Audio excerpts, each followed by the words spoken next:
আসসালামু আলাইকুম।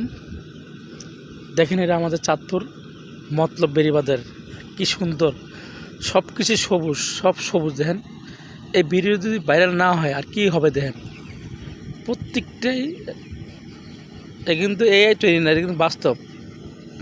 মতলব বেড়িবাঁধে আসতে দেন, সব কিছু সবুজ সুন্দর। ওই যে লোকটা দেখেন কি দেয়, দানের ভিতরে সার দিতেছে। কত সবুজ না, কত সুন্দর না পরিবেশটা, সকালবেলা অনেক সুন্দর। এত সুন্দর পরিবেশ যদি থাকে ঢাকার বাইরে, গ্রামের সব কিছু গ্রামের দৃশ্য কিন্তু দেখেন কত সুন্দর। হ্যাঁ, পরিবেশ দেখেন কত সুন্দর। সকালবেলা ইয়ারে ভালো লাগছে, তাই একটু নেমে ভিডিও করলাম। সকালের আবহাওয়াটা